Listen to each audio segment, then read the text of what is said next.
Recording is started. Feel free to start. Yeah, I would like to welcome you all to this last part, the last three sessions of our regulatory training program. The last ones, but not the least ones, because this will be now your presentations, the time for you to show what you have learned and give your presentations. From our side, I'm speaking on behalf of the whole organizing team and the experts. At the moment, those who will evaluate your presentations now on the spot include Peter Stonier, Arnold Wulto, Luther Gwaza, Unati Mkoki, then Birka Lehmann, Leander, and myself. And there may be others that are also going to join. And Gabe is in the background, whom you know very well now, who is in the background for technical assistance. What we're going to do is to give you the opportunity and time to present. Then there will be some couple of questions, and I would like also to encourage you to ask questions to your colleagues in that session. We need to keep the time, and then after that, the whole session will last for 2 hours, and then we are done and finished. And so we will go today through the groups number 1, 3, 4, and 8. And with this, I would like to ask, first of all, group number 1, that is Fenio and Theo, to give the presentation on your behalf, on your own behalf, on your assigned topic. And with this, I would like to hand it over to one of you who is going to start.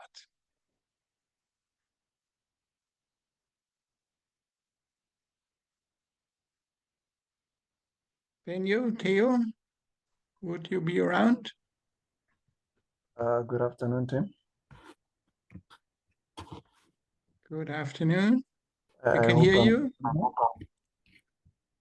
So I will be sharing my screen to present on behalf of myself and Theo from Team Bombra.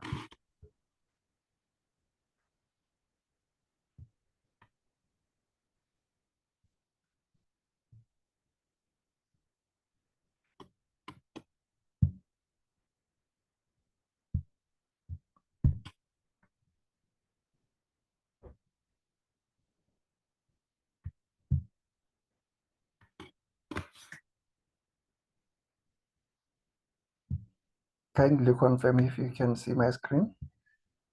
We can't see it. Not yet. You can see it. No. No, we cannot see your screen. We need to share it still. Okay.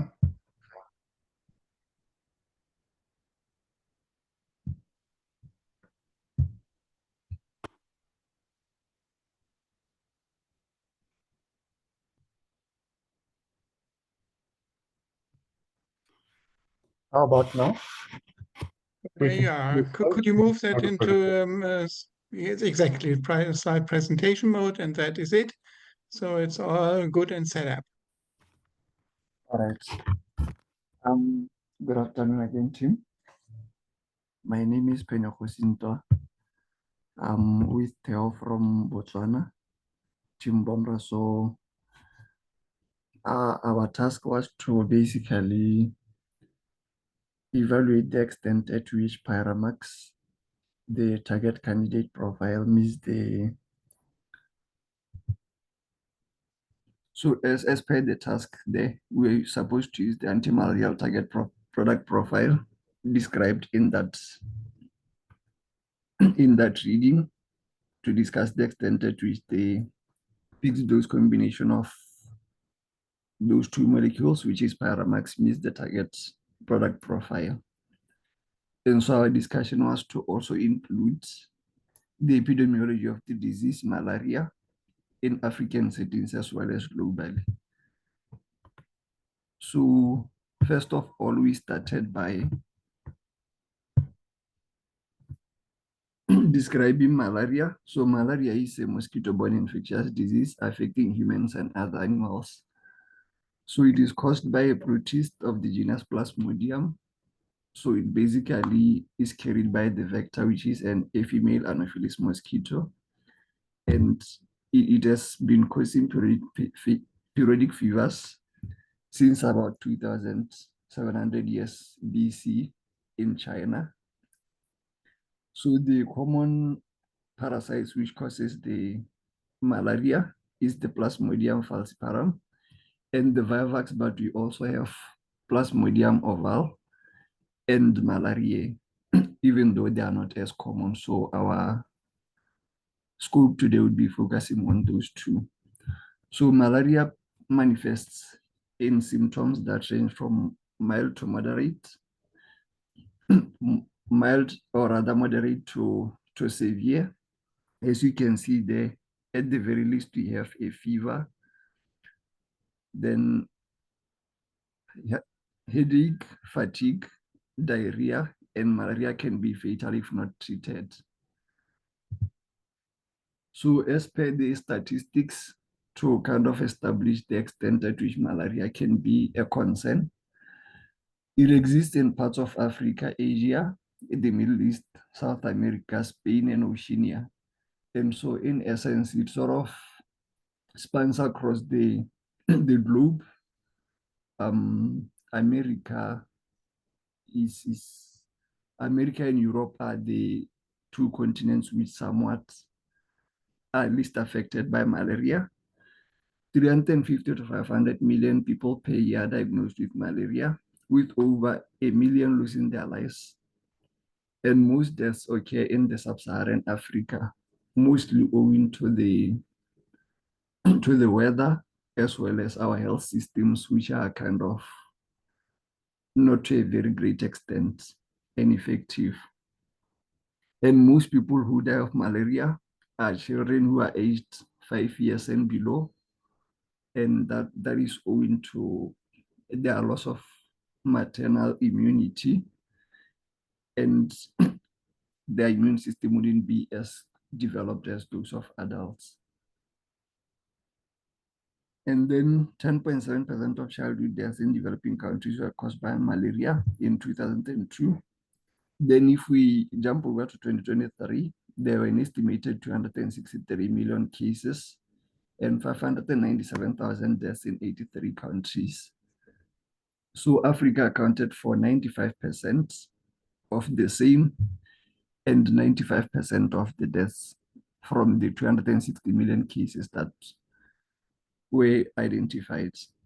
In some parts of Africa, more than 60% of malaria cases occur in just 4 months of the year. And I know that Nigeria is one of the countries that is quite hit by malaria because it's an equatorial rainforest. So we have also looked at the epidemiology by case and species. Remember, I've said the vector, which is an Anopheles mosquito, carries the Plasmodium, which is falciparum, vivax, and others, which are ovale and malaria. So falciparum and vivax are the two most common ones. But if you look across Africa, you'd realize that falciparum is the most dominant parasite causing malaria. And then the Middle East going through Asia, you see there is a combination of falciparum and vivax. And then, like I said, you look up Europe and America, they are caused by other parasites, but to a very lesser extent. And then in terms of numbers, there is the malaria deaths per 1,000 people in a population.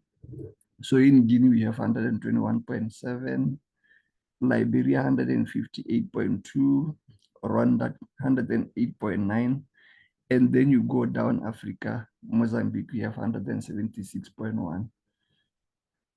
And it is evident that children aged 5 years and below, over the years, they are the ones who find themselves having their lives taken by malaria. And then we have this product, Pyramax, which is a combination product that is also used as an anti-malarial. It contains pyroxasulfone pyronaridine tetraphosphate and artesunate in 180 milligrams and 60 milligrams respectively of the components. So it can either come in tablets or sachets respectively, and is used to treat uncomplicated cases of malaria, because we have other cases which are very severe, and so this Pyramax isn't indicated or quite effective for such severe cases. So this is how Pyramax works.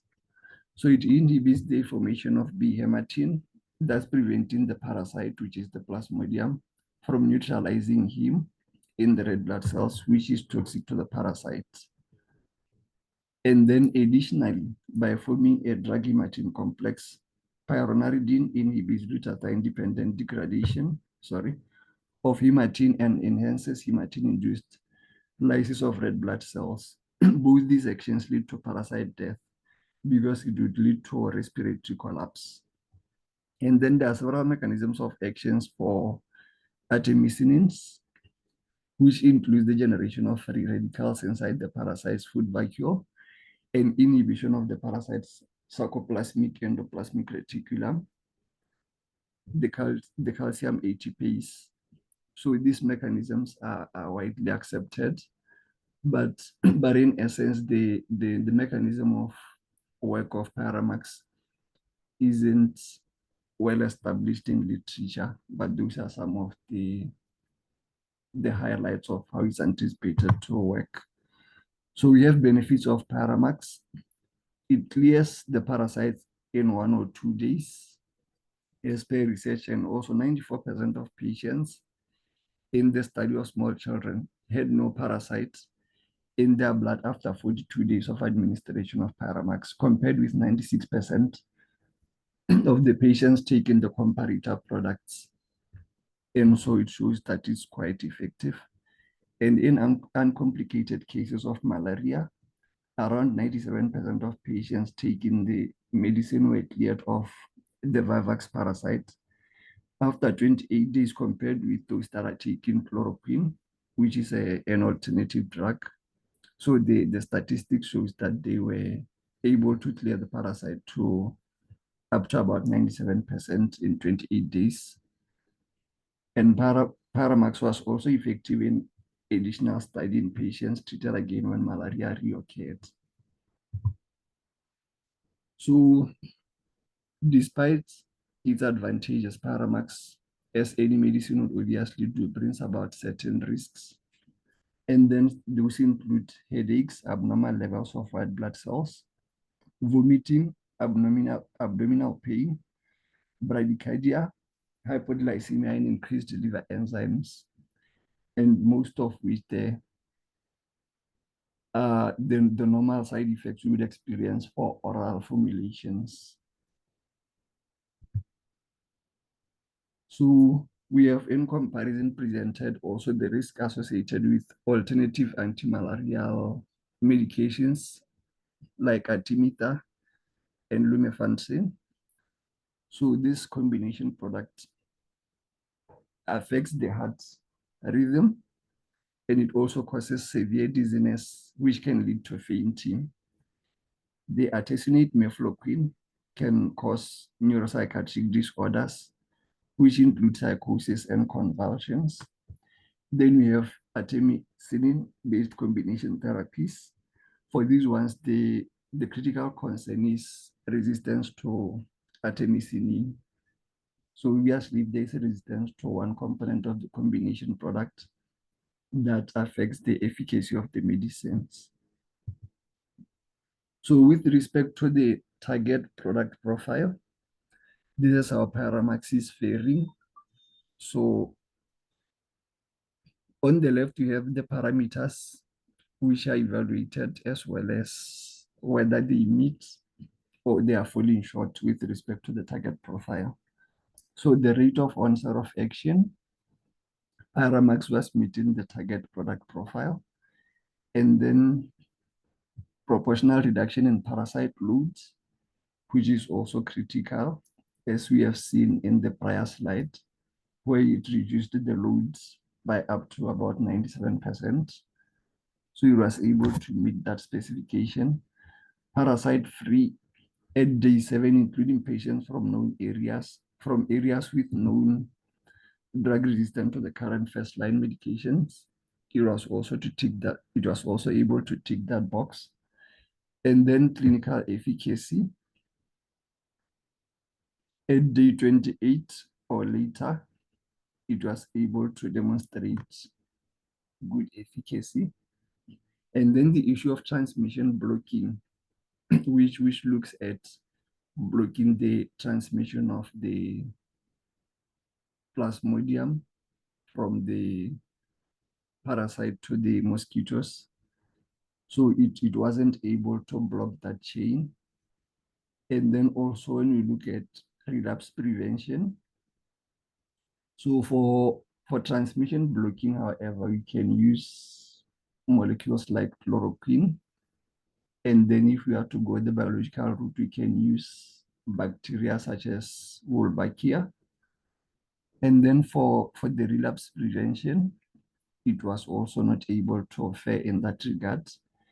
The bioavailability aspects,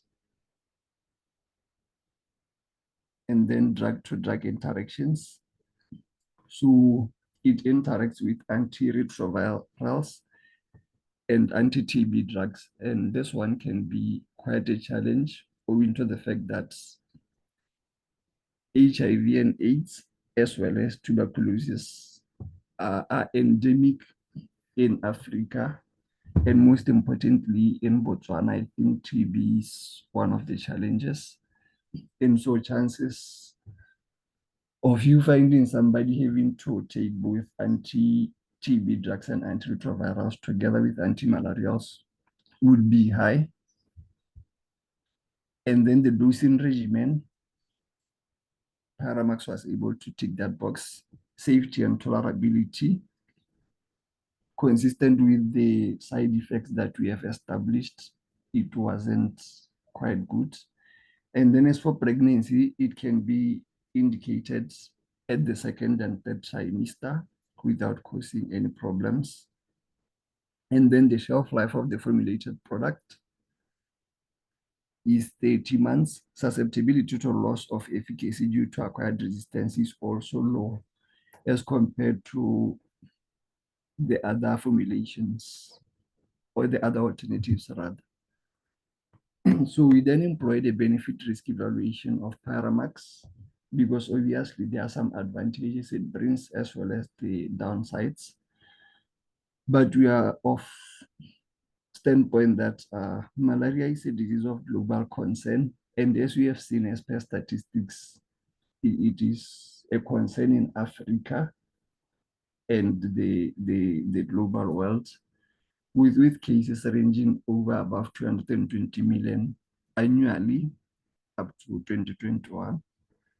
And then Paramax has been shown in clinical studies to be as effective as 2 other artemisinin in combination in treating the most dangerous parasite, which is Plasmodium falciparum, and as effective as chloroquine in treating Plasmodium vivax. The main concern was related to increases in levels of liver enzymes seen in some patients. To minimize the risk to the liver, Paramax should not be used in patients with severe liver disease or in those with signs or symptoms of liver problems. And then our recommendation, when we looked at that table of comparison between the TPP and the TCP, we established that Paramax meets 69% of target product profile specifications.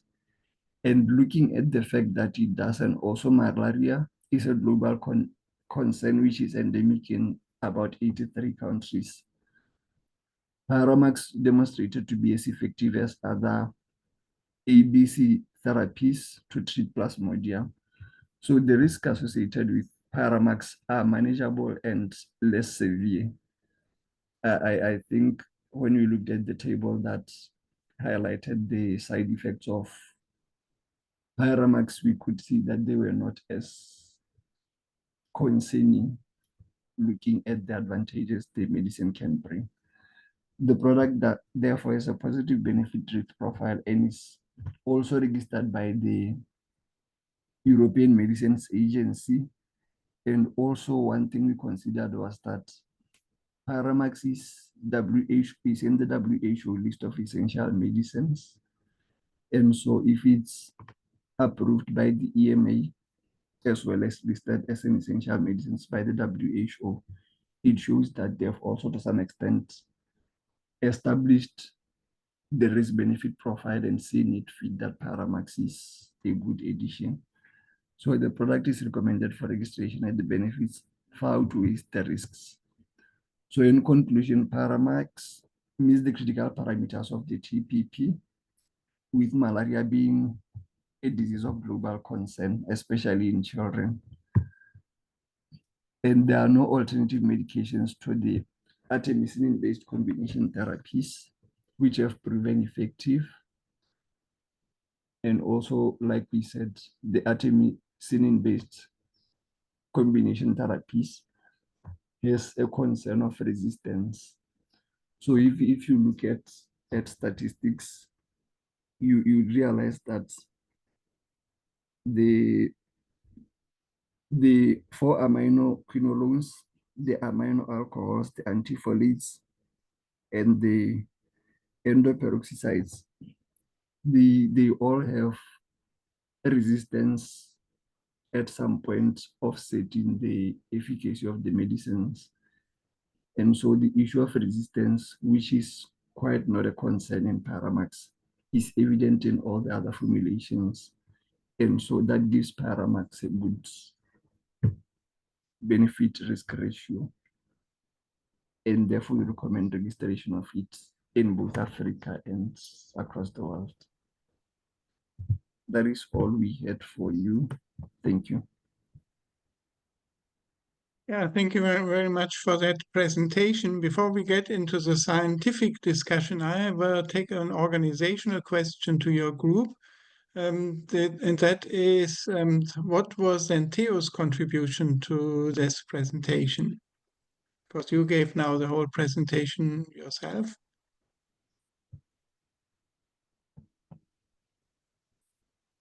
Okay, so we had established that for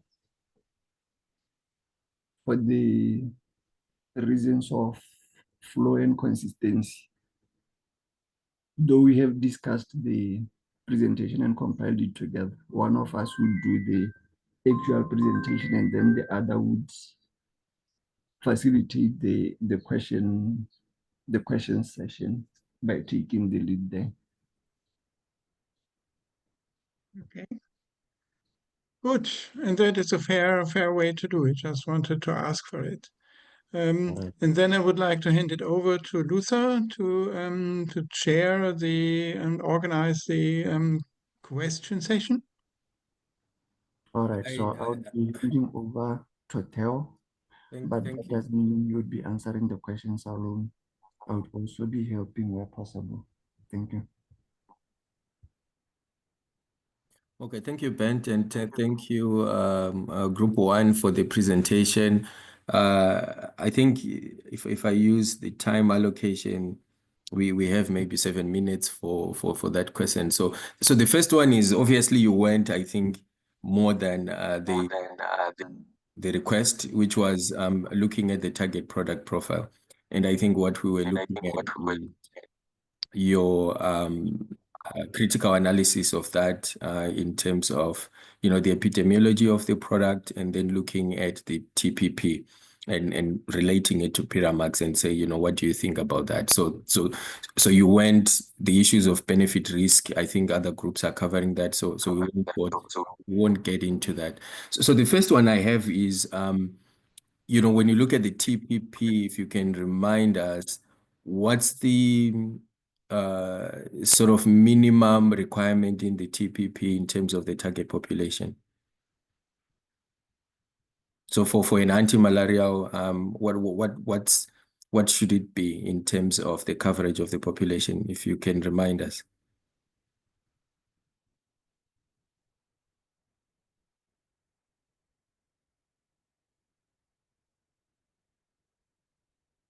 Hello?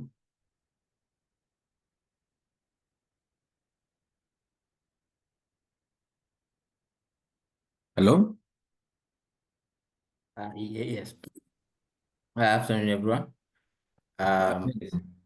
If you could let me just share my screen. No, don't Uh, share your screen. Just give me the response. You do not need to share the screen. Okay. So when we're looking at what we looked at, we didn't confirm the target population. We looked into particularly pregnancy and whether for the minimums for pregnancy.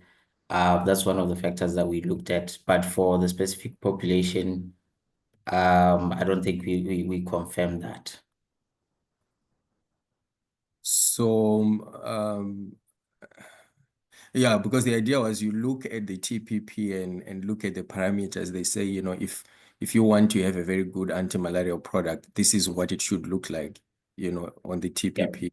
So we looked at this is already there in the reference that you were given, I think. yeah, we looked at the parameters that we looked at to establish the minimums. We looked at rate of onset of action, proportional reduction, Okay, so parasite-free. no. So this is, I'm just asking you to repeat. So I wanted to ask you a follow-up question, but what I was just asking you is to repeat what is already in the TPP. You know, the TPP specifies the parameters. You know, you don't have to think about that. If you look at the link that we shared, it just specifies like, okay, you know, the parameters you were showing now and say for the population, for example, they would want a product that works across all the populations, whether you're talking about children, you're talking about pregnant women, you're talking about older people. So that's what I expect, I think, is in the TPP. Now, the question that I actually want to ask you is, if you then look at the epidemiology of malaria, what are the most groups that are affected by malaria? Which are these groups that are mostly affected by malaria? Okay, so from the data that we got, it was children. So we established that. So it particularly, I think 94% of between 94 and 97% of the malarial deaths were in Africa. And then 76% of that were children aged 5 or less. They accounted for 76% of that. Mm-hmm. Yeah. And which other groups as well? Do you have any other groups that are affected more by malaria from the epidemiology? So I'm not sure in terms of age groups or in terms of Anything that you were looking for the epidemiology, whether it's age groups, it's special types of people or special groups. okay, so for epidemiology, we mostly looked at geography, and we looked at age groups. So those are the two factors that we focused on Okay. epidemiology. Yes. What about pregnant women? Do you have a specific, when you're looking at the epidemiology, do you recall if there is a specific, let's say, incidence or prevalence of malaria in pregnant women? I don't remember the stats on that. Okay. Unfortunately, Okay. I don't have them off the top Yeah. of my head. Yeah, okay. But I we looked think when you look at at the epidemiology, I think usually in these settings, you do have probably high, whether it's incidence or prevalence in pregnant women. And I think for some programs, they actually test women who are pregnant. Part of the whole support is they also test for malaria, if I'm not mistaken. But so my question also then is, when you now look at these two, one is in the TPP, specific to the groups that are specified there, which we clarify that the TPP wants an anti-malarial that can work and is safe and effective across these groups. And I think you picked obviously correctly that one is in children under 5 because you have high prevalence. So obviously you want a product that works well in that group. And the other one is also with the special populations like pregnant women. And so my comment is, when you analyze the information, were the clinical studies done in these groups? Do you know? Yeah, for pregnant women, We the have minimum reached was that we should the work. end of this session of that group. Okay, all right. Thank you. Theo, I give you the opportunity, 1 minute, last comment on what you just wanted to say. Yes, so efficacy and safety has not been, rather safety has not been established in pregnant women in the first trimester. But for the second and third trimester, it has been established. And Pyramex does work in the second, can be used in the second and third trimester in pregnant women. And for children, just 30 seconds. So for children, they use weight. So it can be used in children that are off the top of, I think, 25 kgs or more. So they have two dosage forms based on weight. So for adults, 12, for children 12 and older, and then for children between 5 and 12 that are 25 kgs, there's another dosage that is recommended for them. Okay, so at least Yeah. on this parameter on the target population, you Yeah. can say. So between 5 and 20, it's between 5 and 20 kg in Yeah. children. So there's Okay. a dose for that, and then for others as well.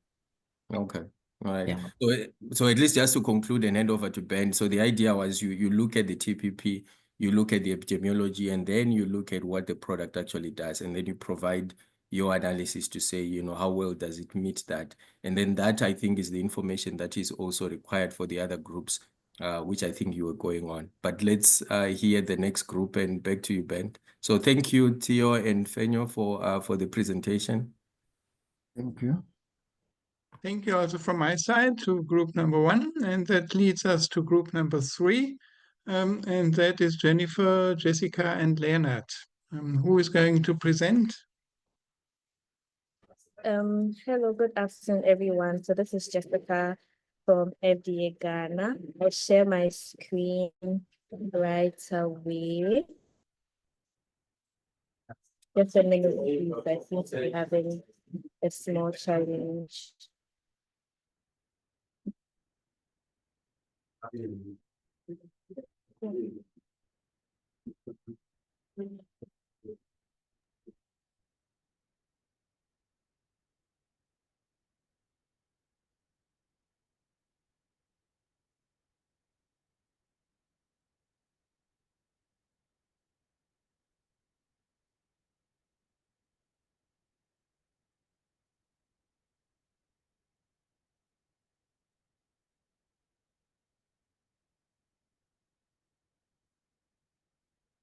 I think we can see the slides, and if you could put that on presentation mode.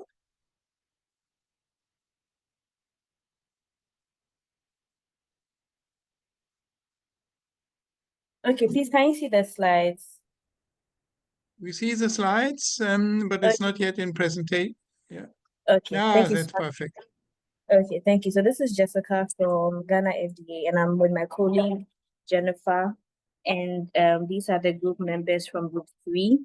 And the topic we were supposed to tackle had to do with reviewing and discussing the relevance of the benefits risk assessments done by the European Medicines Agency, or the EMA. We started by looking at the relevance of the benefits risk assessments done by the MPA, and as we've studied in previous classes, we learned about the fact that the benefits risk assessment is conducted to weigh the benefits and the risk, and to give an idea on the safety and efficacy. And as part of the benefits risk assessment, we try to look at the benefits separately from the risk, and the conclusion made us understand that there was a positive benefits risk balance. And there was also a favorable response when used as a single dose. So this was a benefit because for most of the preparations we have on the Ghanaian and even the African markets, you have to do a twice daily dosing. So a single dose once a day was going to be very beneficial and was going to improve adherence and compliance. And as part of the benefits, there was a comparable efficacy between artemether lumefantrine against Plasmodium, Vivax and Plasmodium falciparum. So we're already seeing a few benefits of Pyramax here. However, there were some risks of concern pertaining to the drug, two of which were hepatotoxicity and cardiotoxicity. Hepatotoxicity mainly manifested as increase in the levels of some liver enzymes such as AST, ALT. And for the cardiotoxicity, we had the side effects of increasing or a prolonged QT, and that was due to the blocking of potassium channels. So when it comes to the use of Pyramax, these are some risks that we should have in mind. And I think Fenyo mentioned a little about this when he was ending. According to the EMA, Pyramax should only be used under these strict conditions. The first of which is as a single dose over a period of 3 days. So a single dose today, a single dose tomorrow, and a single dose on the third day.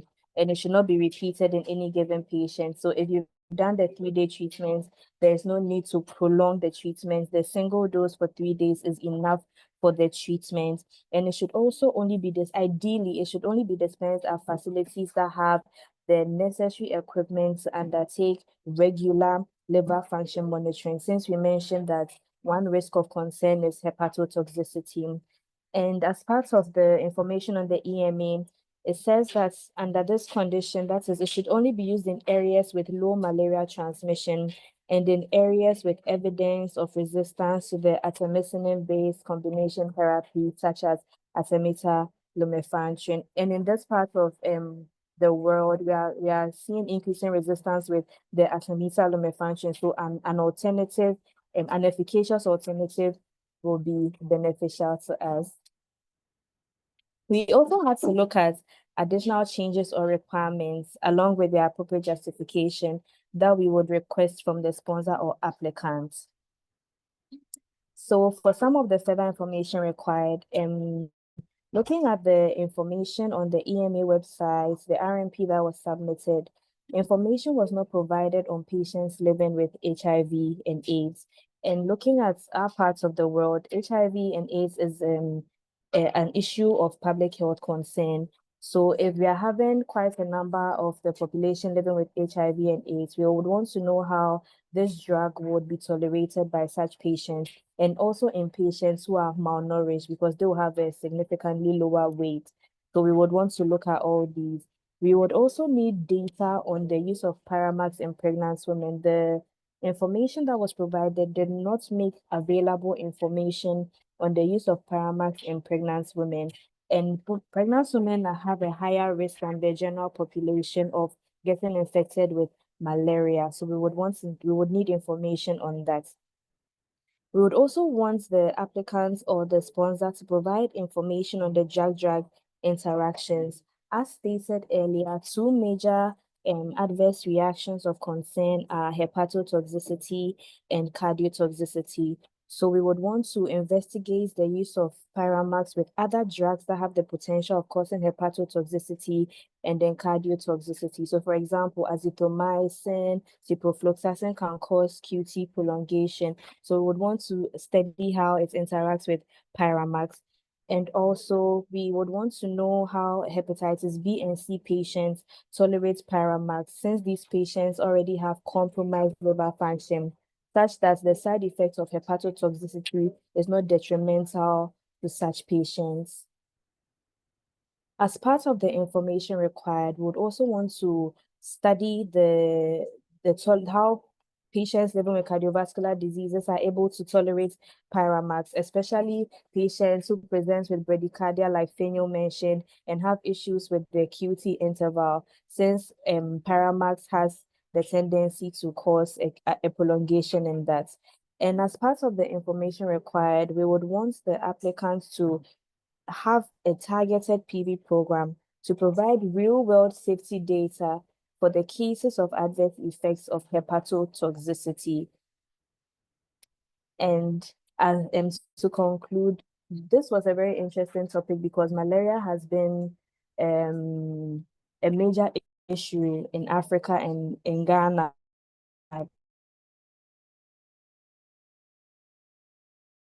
So having a drug that's looking at the data submitted, though Paramax has a positive benefit risk assessment, we still have some information that is lacking, or we still have certain things that the applicants will need to address to help us to fully adapt, to fully accept Paramax as the drug of choice for the treatment of malaria.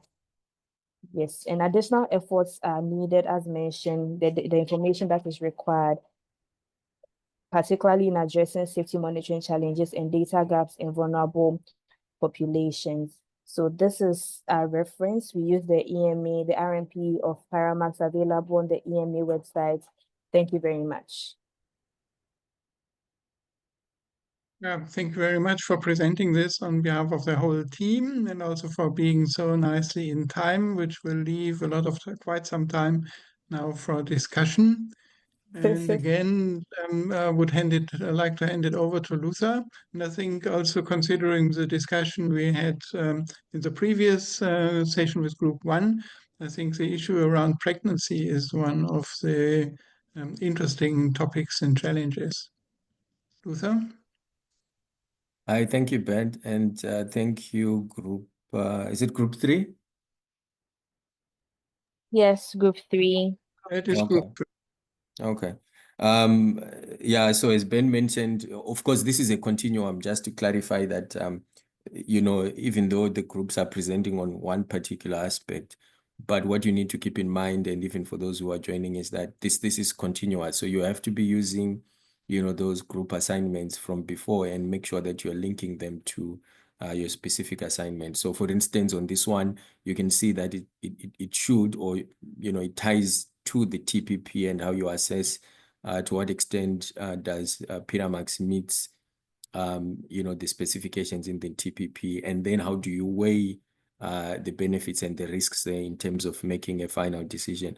So the first question I have to you guys, and because you are Ghana, and my recollection a long time ago when we're working on this product is, can you clarify if Paramax is registered and approved by Ghana FDA? Okay, so Paramax is approved and registered in Ghana by the Ghana FDA. Oh, okay. So that's I think a development that I was not aware of. So I'll move on. So that's one. So you alluded to the fact that of course the EMA, because it's approved there, they gave it because it has a positive benefit risk. But as you know from the class and the course, I think you are already experts on this. The concept of benefit risk is almost like a value judgment, and the way that you value different things differs. So Emma might have given that decision and then explained in their documents. The question I have is to the group, based on what you have looked at, what would be your conclusion? Based on what you have looked at, what you have analyzed, what you have covered in class, what would be your conclusion in terms of the benefit risk for this product? Okay, thank you very much. As mentioned earlier, this has been registered by the Ghana FDA, and certain information that was submitted to the Ghana FDA in the PSUR was not available in the RMP that was available on the EMA website. So if we are to use the information on the EMA website, we may not directly or outrightly register Paramax in Ghana, but based on the information that was submitted for our region, we had cause to approve it. For example, I think I may have skipped this. So for the in the RMP for that was in the on the EMA website, provision was not made for the use of Paramax in patients less than 20 kg. But for the information that was submitted to Ghana, we had information for the use of Paramax in patients less than 20 kg, and even we have the Paramax granules that were submitted here for registration. So a little bit of extra information has been submitted per the region. So if we have to use just for the EMA, we are not going to outrightly approve that. But based on what was submitted for our region, it gave us reason to approve the drug. Okay, so I'm asking for your opinion, not the Ghana's FDA position. I'm asking for the group's opinion. So if you can focus on that one. So when you say, I take what you have mentioned as the group's opinion. What other specific things would you say if you were looking at the EMA you would not have approved? So you mentioned one about the indications for the age group, which I think touches on what we were discussing earlier on about, if you have 76% of, the cases are in children under 5, and then if you don't have that, or the indications are actually to say 20 kgs and above, then it's not addressing the primary group. So that's one. And you alluded that, you now have, or they provided additional data, which shows that it works for children and also a specific dosage form. So that's one example or one issue. Is there anything else that you'd say you would not have approved apart from that one? Or it would change your decision? Okay, so the information on the EMA made us see that there was indeed a positive benefits risk balance. And if the information that is lacking, as mentioned, the presentation is submitted, we'll be able to regularize. However, in the absence of such information and in the absence of like a different alternative, I think Paramax will be a good option that could have still been registered and used. So the only concern was the age group and nothing else? No, so we had concerns with the use in patients living with HIV, patients living with hepatitis B and C, patients living with cardiovascular diseases, especially the bradycardia and then QT prolongation. So, yeah, so for such patients, we just have to do a lot of monitoring as further studies are going on regularly, regular monitoring. Yes, please. So you still think that despite those limitations, it still has more positive benefits than the limitations? Yes, please. And if we have the adequate equipment to do the monitoring, I think it should not be much of a problem using Paramax in our region or approving based on what EMA has provided. So the last question, and maybe we can see if there are other questions from other colleagues, is one of the things which you and the other group mentioned is around the issue of hepatotoxicity, and the EMA mentioned that you need to do frequent liver function tests. And so the question I have for you in the setting in Ghana, for example, where the distribution of antimalarials or, how people access antimalarials, how feasible is this? Okay, so in Ghana here, antimalarials are dispensed as OTC medications because malaria is really endemic here.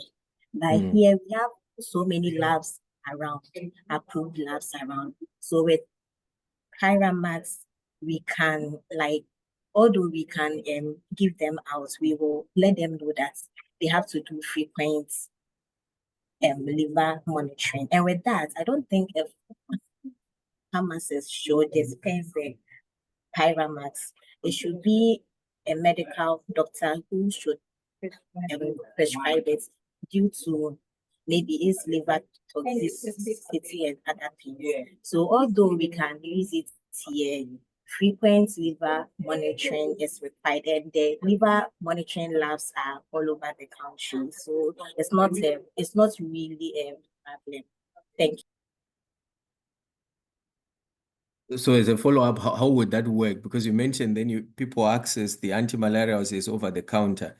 So which means I can just go into the pharmacy and I can get the antimalarial. So how is it linked then to the requirement that you are actually also monitoring the patients?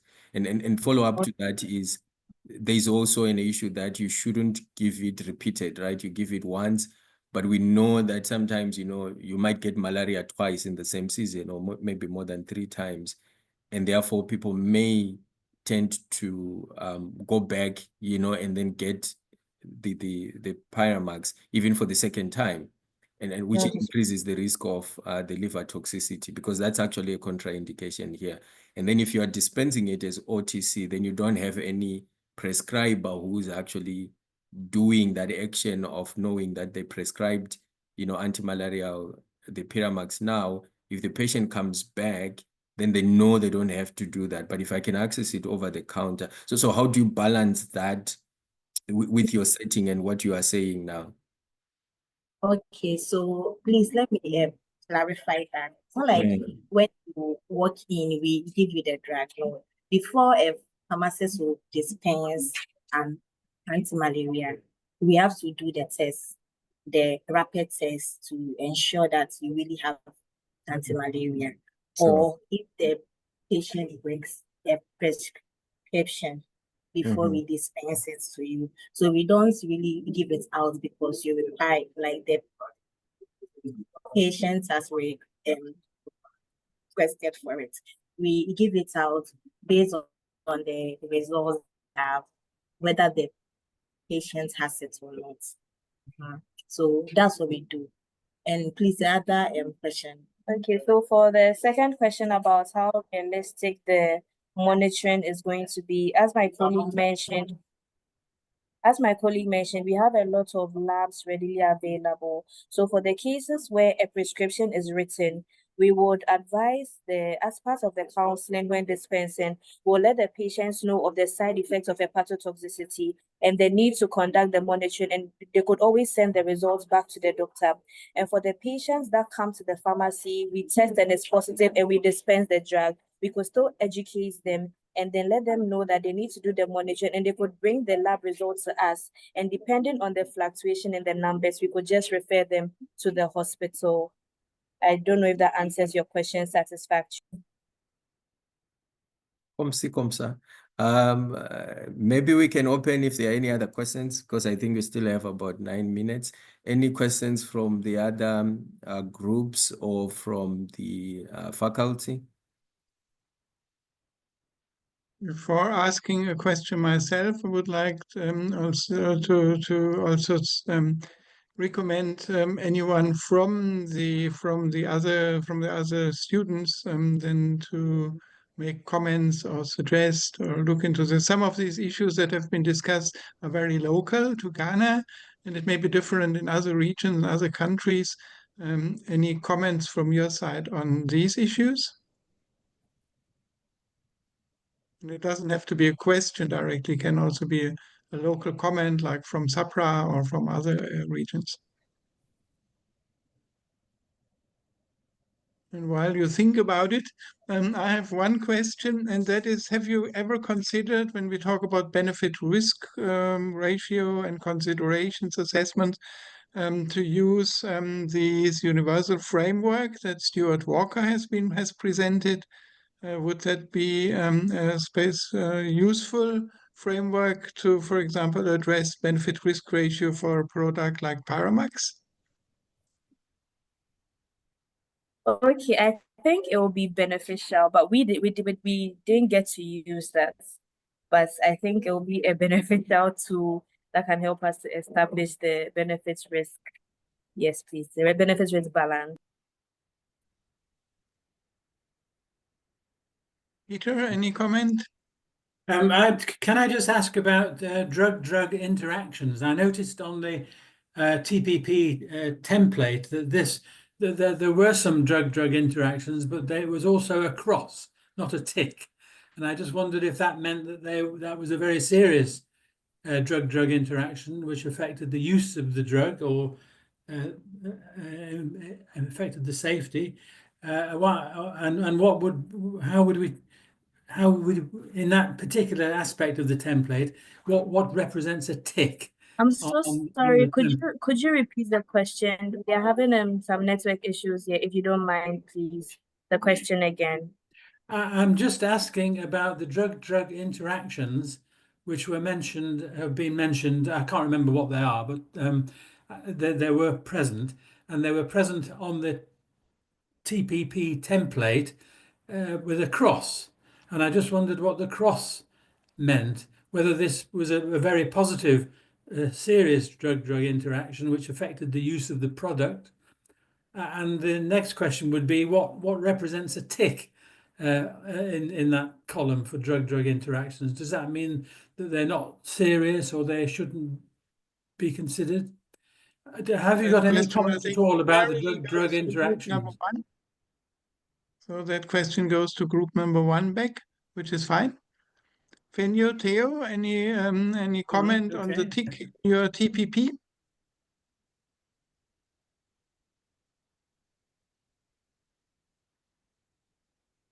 All right, yes. The tick implies that it meets the minimums, and then the cross, the X would mean that it doesn't. Okay, so there were significant interactions. Is that what it means?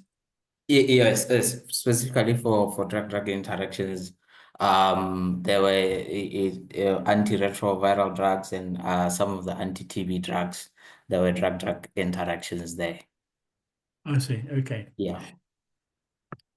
And then moving that question forward to group number three, how would that translate? You addressed that a bit, but can you comment a bit more on how does that translate into benefit risk assessment? I'm so sorry. Could you repeat the question? We're having bad network issues here. I'm so sorry about that. Okay. I'll repeat it a bit more slowly. This issue about drug-drug interactions, and these were largely also antiretrovirals and anti-TB drugs that was mentioned as a concern in the target product profile. How does that concern translate into benefit risk ratio assessment for Paramax as a next step? Okay, so for the report we had, information wasn't provided on the use in them, but from a clinical point, we can already tell there's going to be some interaction, especially in the magnification of the side effects of hepatotoxicity. So for such patients, we can still use Paramax. However, there will be the need for keen monitoring of the parameters, the liver enzymes, and any other parameters that will be of concern in such patients. We'll also be on the lookout for even rashes, even headaches, things that may be considered as minor in the patients who are not living with HIV. So I think these are some things that we can put together as we use these drugs in HIV. So maybe just to Okay. clarify there, Jennifer, I think the issue is when you look at the TPP, one of the requirements is that you would obviously want an antimalarial that does not have drug interactions with the products that are commonly used in the target settings. So here, it doesn't meet that requirement, that it actually has, drug interactions with HIV and TB products. And I think what Ben is asking is specific to this one now, would that change your benefit risk assessment? I think that's the question that, you probably, I think, obviously have maybe also similar situations. So would that change your decision on benefit risk, or how would you handle that? Okay, so this would change our benefits risk assessment or balance greatly. Yes, because we have quite a number of patients living with HIV here, and there's going to be interaction between the drugs. It's not left to chance. It's something that would definitely happen. So we'll prefer other alternatives that will not have that issue. Yes, please. Like artemether-lumefantrine. Yeah. I think maybe we can conclude, Ben, but maybe what I can comment in general is I think the idea when you're looking at the benefit risk is, remember, for the group assignments, you're supposed to be applying what you are learning in class and then actually applying it as you move along. So for me, for everyone in the group, in the class, I think the idea that you actually covered a specific template, it will actually be good that you actually were supposed to take that template and apply it in this case and say, if I use this template, what would be my decision? And therefore, this discussion that we are having, you should actually have put everything there, all these factors, and use the template to reach that decision. I think that was also the intention, which is not only for this group, but for everyone, that everyone should actually have done that exercise using the template. And then you would have even more questions to the faculty as well. So just a comment, but otherwise, thank you, Jennifer and the colleagues, for the discussion. This one. Yeah. Back to you, Ben. Thank you. We're well on time, but I would like to take your last comment, and you are free, so those who will present next week and the following week, actually also to change your presentation based on what you have heard now. And if you think there's a better way to present, feel free to get together and modify what you will be presenting next week and in 2 weeks' time. So that will be very good. And then the whole session becomes another learning exercise again, which is great. So far, I have very much enjoyed the discussions. Very good. And that leads over to group number 4, which is Brian, Emmanuel, Kiriran, and Valerie. Open for your presentation, whoever is going to present.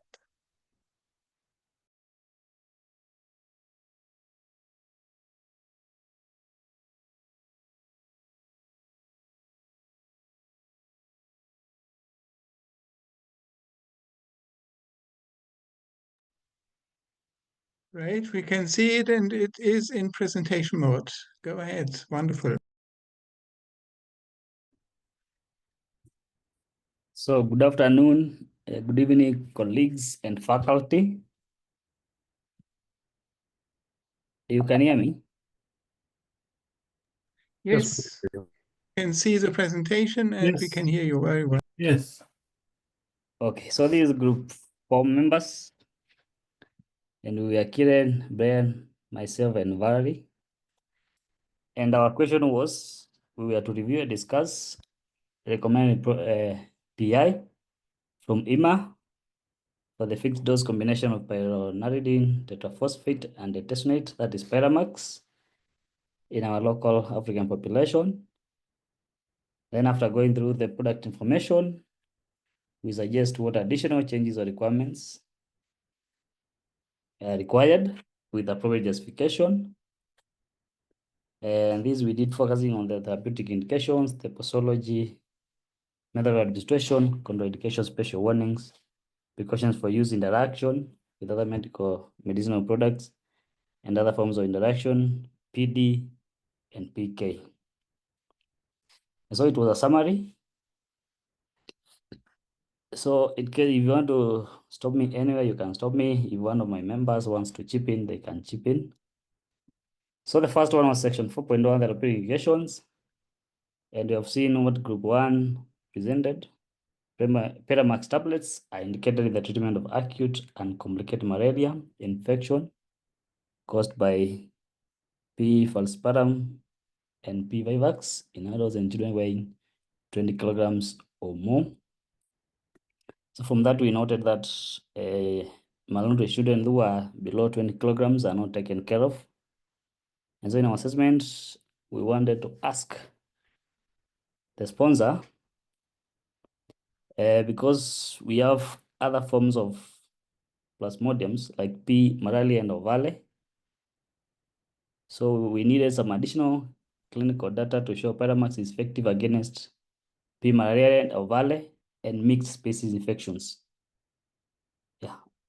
If the patient presents with both Plasmodium vivax infection and falciparum and malaria and ovale, can we still use Pyramax and be effective? The second one is, if Pyramax is not effective against these mixed species infections, then can the sponsor advise whether we can use another antimalarial product like chloroquine with no drug interactions and still achieve a positive therapeutic outcomes in these mixed species infections? And number 3, we needed the applicant or the sponsor to provide clinical data on whether Pyramax can be indicated in children under 5 kilograms, the malnourished, which is prevalent in Africa and Kenya as a country.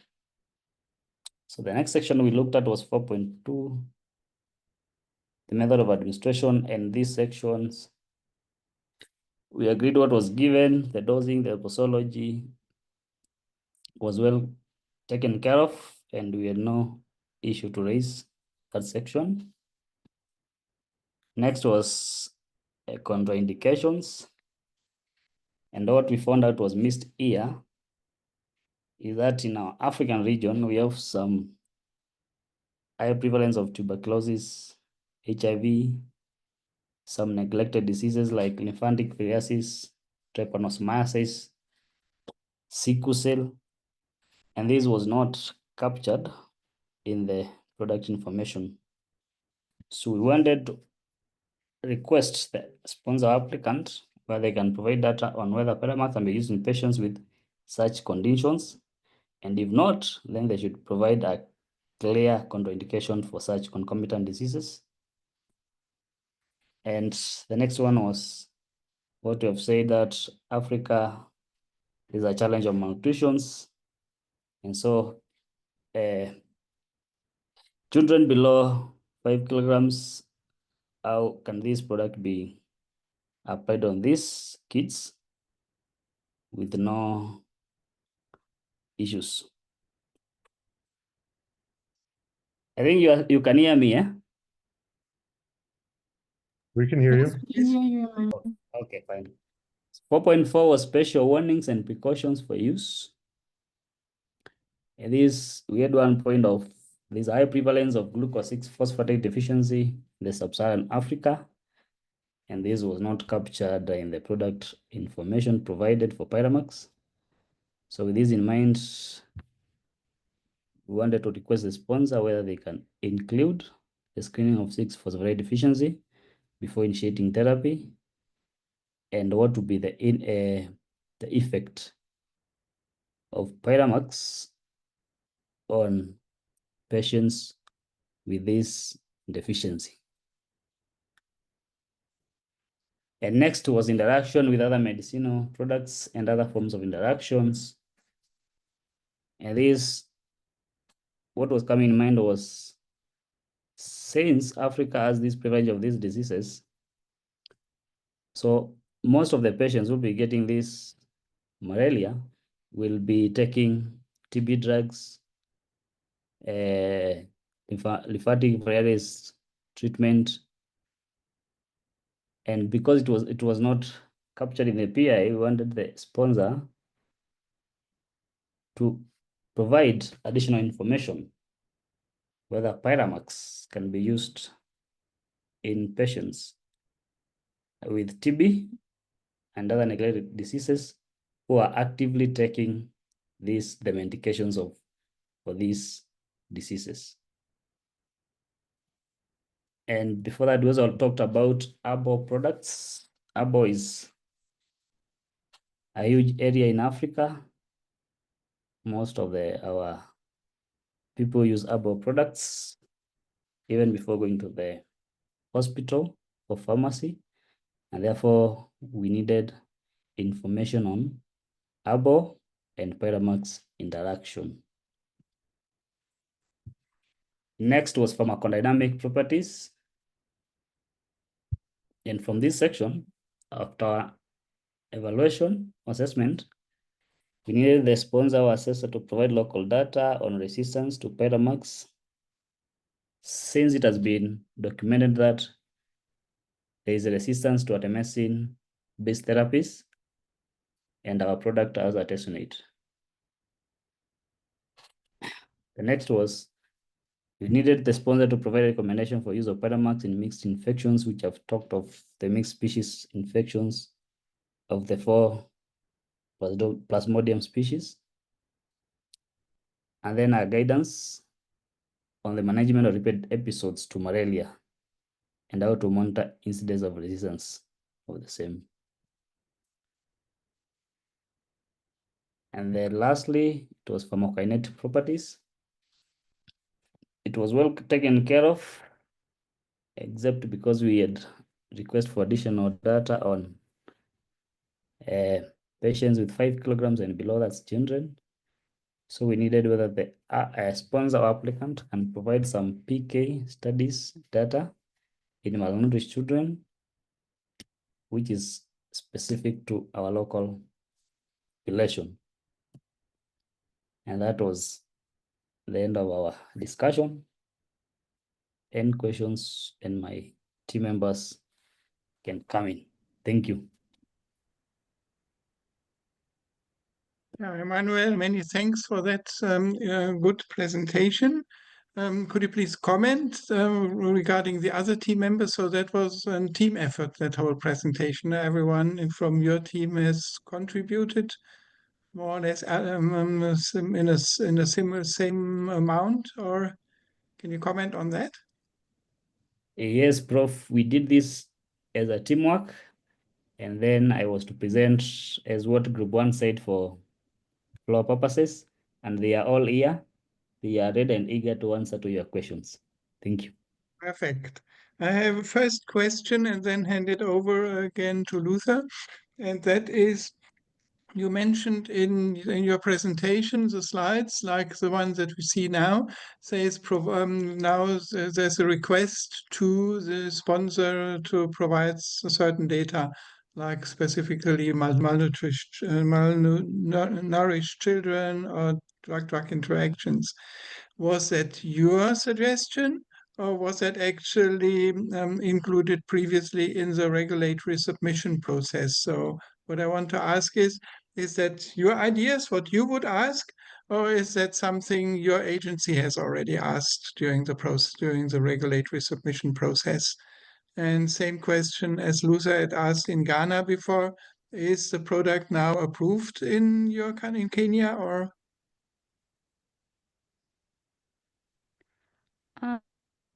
Maybe I can step in and assist with answering that question. We did use the SMPC that was approved by IMA as the template for us to ask these questions. And in Kenya, we have Pyramax granules for oral suspensions. They have been registered in the country. For the adult one, it has not yet been registered. Thank you.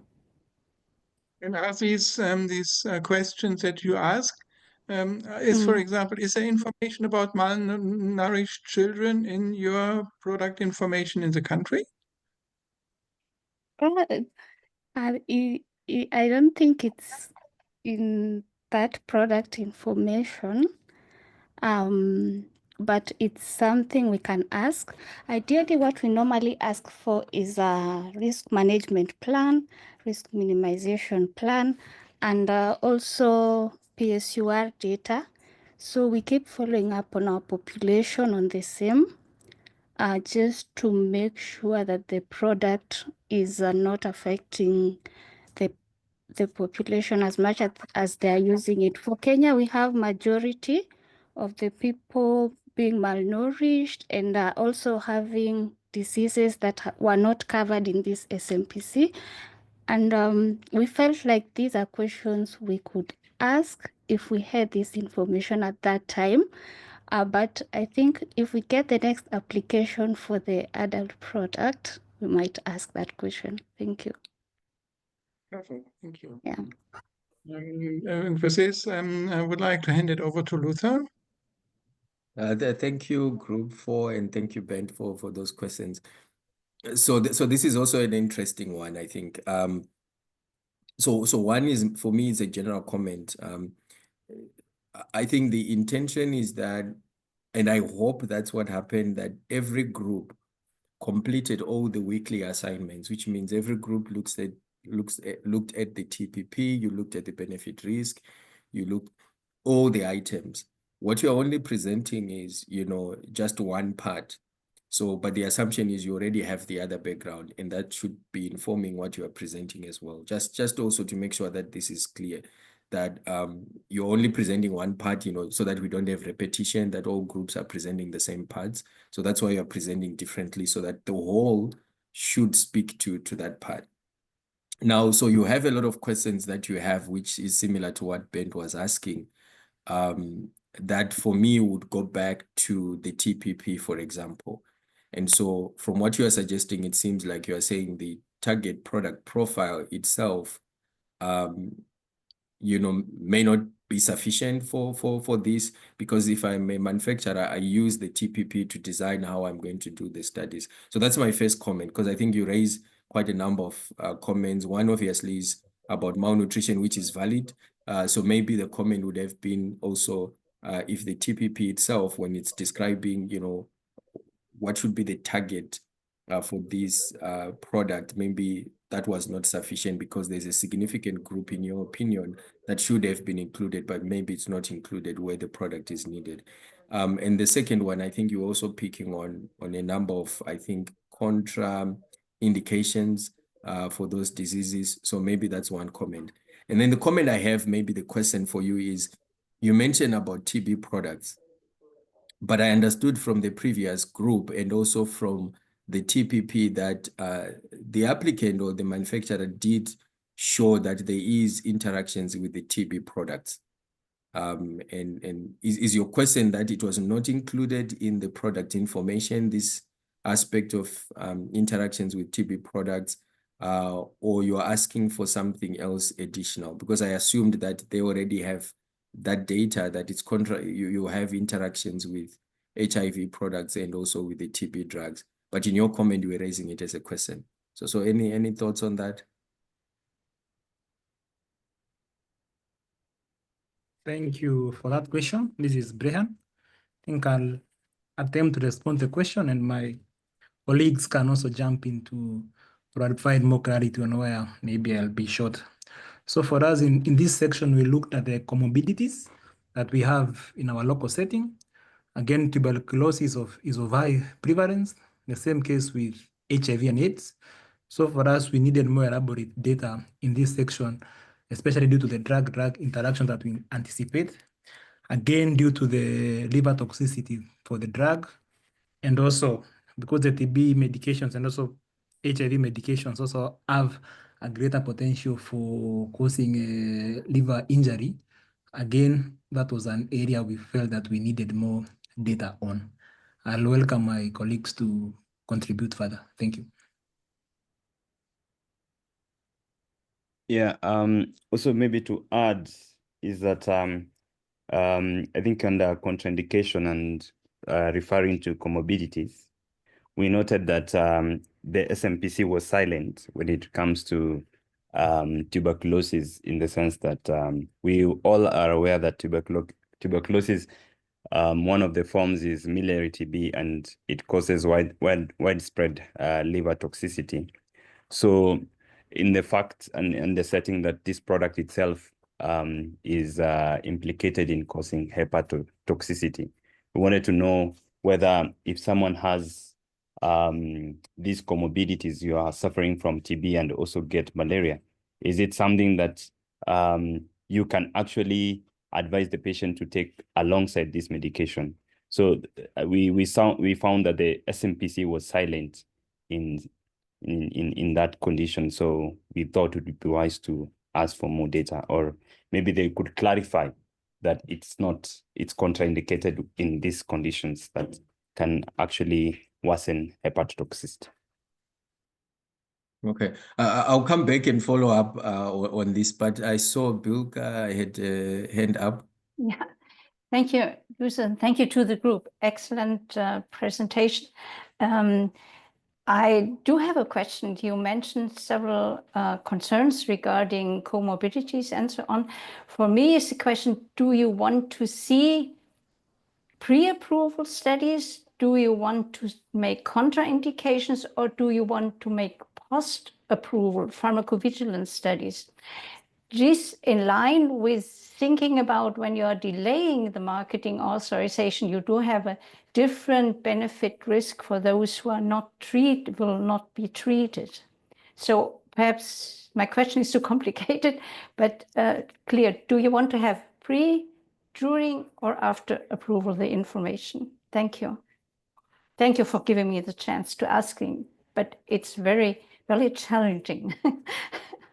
No, actually, it's perfect, because that's what I was going to ask. Because here, that's why I clarified in the beginning my comment that the group, the assumption is they've already looked at all the other assignments, right? Which includes, the TPP. They've also looked at the data that was provided.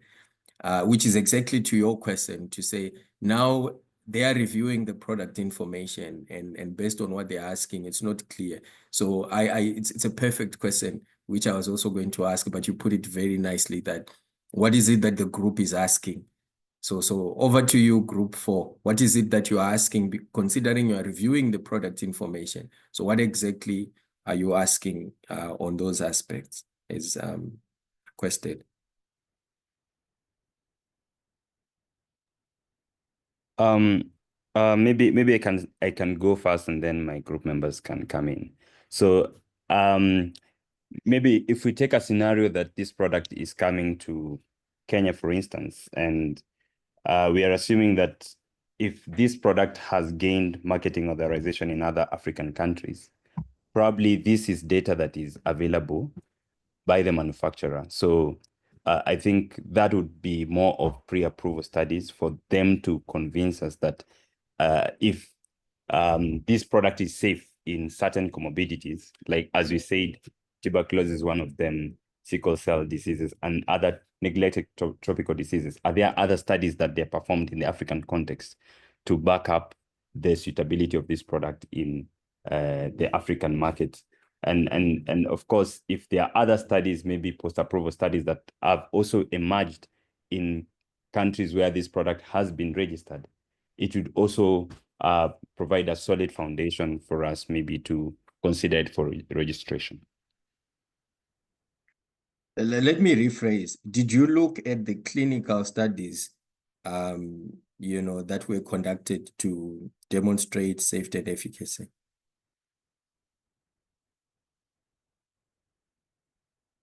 Well, as part of this assignment, I think No, during the course. Yes, During I think that was something that I think it was a part of the presentations that we had gone through, but not specifically for this assignment. Because I assumed in one of the groups, in one of the weekly, as you were doing it, there were those tasks for you to go and look at. And part of it was to look, everything that is presented by all the other groups, everyone should have done that. Your presentation is just a presentation, but in terms of the tasks during the whole course, everyone should have done all the different parts. So the question I'm asking is, did you look at that? Because it leads to the way that you are discussing here. Because if you looked at the clinical studies, right? If you look at clinical studies, they describe the population, of where the study was conducted. So the questions you're asking, when you just look at the clinical studies that are, the pivotal clinical studies, you can have that information. And then if you look at the indications, which groups, and also if you go back to what we're discussing about the TPP. So all these things that you're talking about would have been covered in those prior tasks. So that the question here is exactly as Bilka asked, are you asking for post-authorization? Are you asking for changes to the product information to reflect what you're talking about if it's missing? Or are you asking for post-authorization, which would come, I think, to the group looking at risk minimization, if I'm not mistaken? So what is it that you are asking?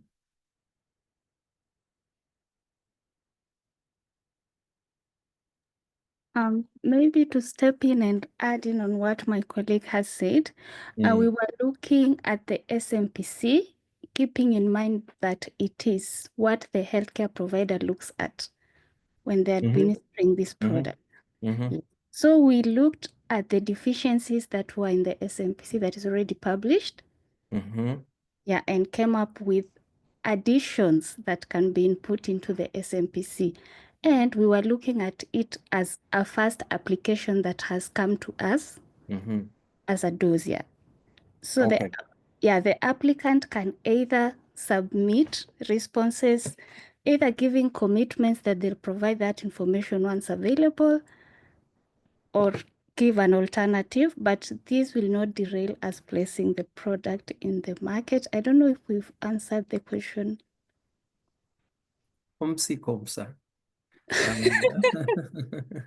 I think for me it's not necessarily about answering the question. I think it's I have a sense that the groups are looking at the group presentations in isolation. I think that's the sense I'm getting. Whereas the idea is, you know, ultimately what you're looking at is the whole continuum of the things you do as a regulatory authority. You're going to get data, you know, and you review that data. And what you are covering is how do you review this data so that you can come up to a decision. And the outputs that you are coming up to is exactly all the things that you are discussing. So it should be like a continuum, not for you just to say, you just looked at the SMPC alone. The idea was you're looking at the SMPC, but you also have looked at the clinical safety and efficacy in the other parts of the assignment. You're also familiar with the benefit risk assessment, so that when you're looking at the product information, the critique that you're doing for that information, and you have done a very good, so don't get us wrong. But I think what we're trying to clarify is how would you be asking for these things? Is it that, you know, at this stage, for example, what you're showing on the screen, when you say provide the pharmacokinetic studies in malnourished children and local specific pharmacokinetic data. So taking into account that what you're looking at is the product information. This is what you get to when you've done the review, right? You have already received the data, you have reviewed it, you have done the benefit risk assessment. And if we make assumption from the prior groups, you are positive on the benefit risk assessment. And now we are saying, with what you have covered about product information and what should be contained in there, now you have this. If we take it as a deficient that you think, oh, it doesn't say anything about malnourished children and we think it's important, and we are making an assumption that in your group you'd have picked this when you're looking at the benefit risk and what are the gaps and things like that. So the question maybe to rephrase is, what would you be asking here? Are you asking them to do additional studies, you know, later on, but the pharmacokinetic session, you know, that you have is fine? Or are you saying, you know, we need to have some changes? And if you go back, I think when you're talking about contraindications, for example, so each time when you're saying provide studies, I think we are more or less asking that, just take into account that this is about product information. The next part, I think, is about risk minimization and post-authorization studies. So whatever studies that the colleagues there will be asking should be linked to what you're doing. So just to clarify, that I think you have the information, but it's more of what you're actually asking or the action that you're talking about, just specific to product information. But in terms of time, I think we have 3 minutes, maybe just to see if there's any additional comments or questions before we move on. Also comments again from the others, either from the other faculty members, but also again from the other teams.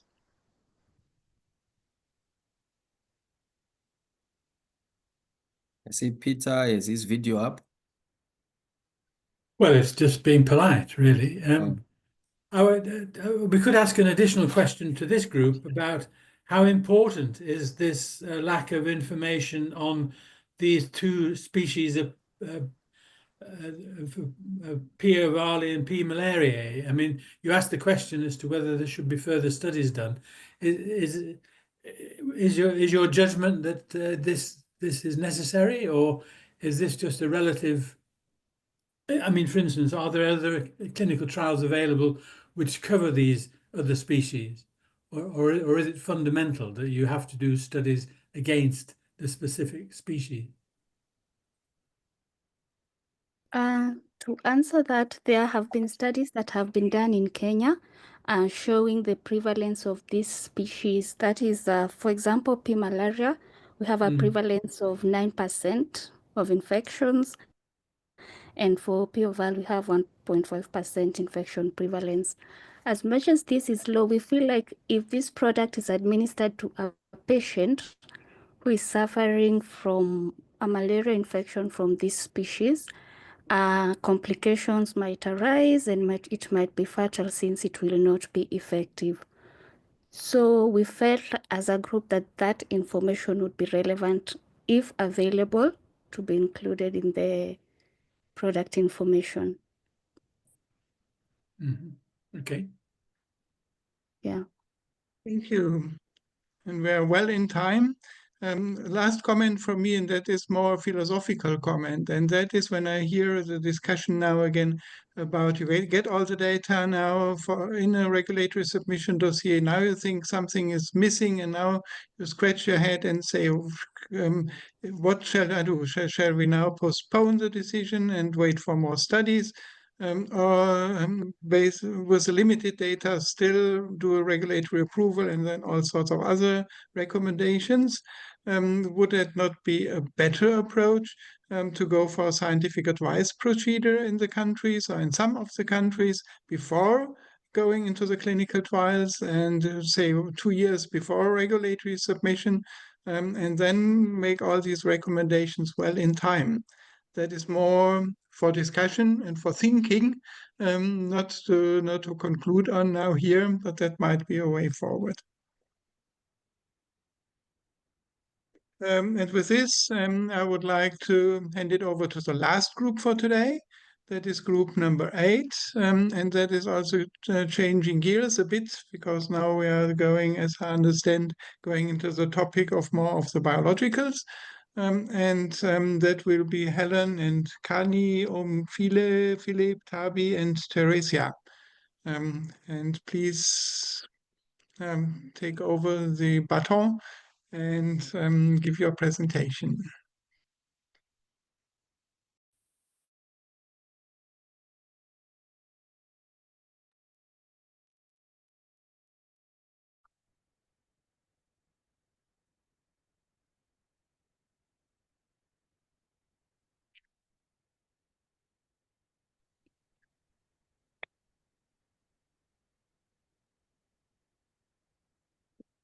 All right, good afternoon, everybody. This is Group 8 from SAPRA, and we will be presenting to you the evaluation of monoclonal antibody biosimilars. Good day. Just confirm that you can hear me and see our slide. Yes. Very well. Can We hear can you. see the Okay. slides, and we can. Thank you. My name is Tabi, and we are Group 8, as they've already mentioned. So our topic was to focus on the evaluation process of a dossier for monoclonal antibodies biosimilars in the South African context. So looking at the background of the monoclonal antibody biosimilars, it is defined as a biological medicine which is highly similar to the already approved monoclonal antibody known as the reference, or it can be the originator. So the similarities are referring to the safety, the efficacy, and the potency of the biosimilar together with the reference product that it will be comparable with. So these biosimilars are produced by recombinant DNA technology designed to target specific antigen with high precision. So the target antigen can either be a protein, a cytokine, or receptor, depending on the mechanism of action for that particular biosimilar. And our biosimilar is an anti-inflammatory, which is infliximab. Next slide.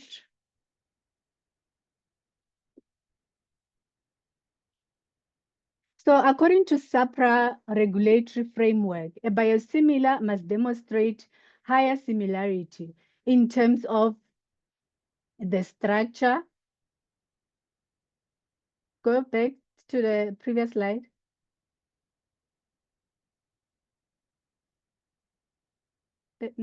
Slide number.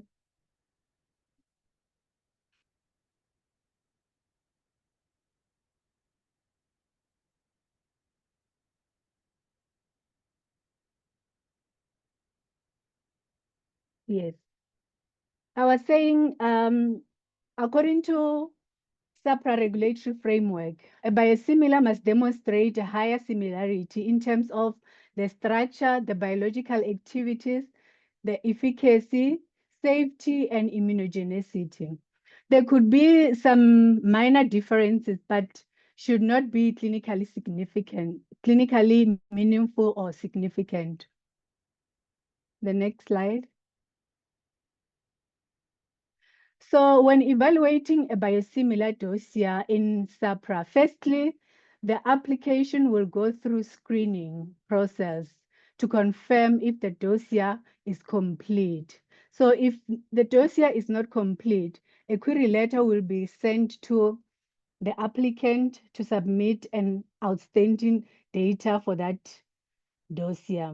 So during the screening process, that is when we identify the review pathway for that biosimilar. And according to the SAPRA guideline, we will evaluate this dossier through full review for quality in module 3 and abridged review for clinical in module 5, because the biosimilar that we're evaluating there, infliximab biosimilar, is already registered in South Africa.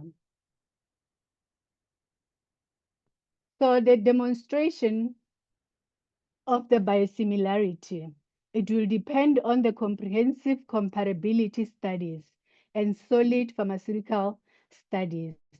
So this comparability will focus on the similarities, not the clinical benefits.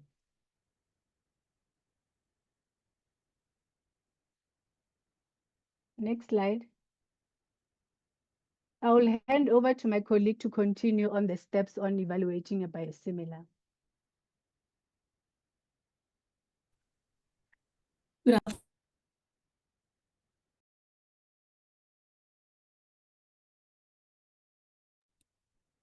afternoon. My name is Helen. Please confirm if you can hear me. Yes, we can hear you. Okay. I will be going to be taking you through the steps that we do when we evaluate them. Sorry about that.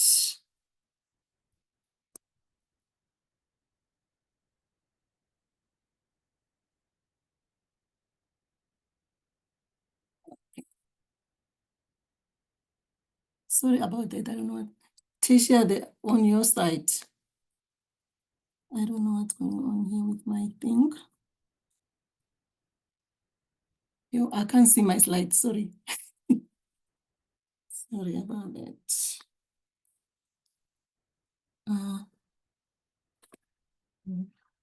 Just hold on.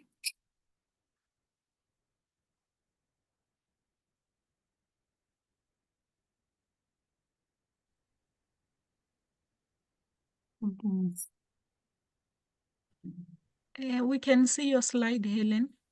I don't know what's going on. Just hold on a bit.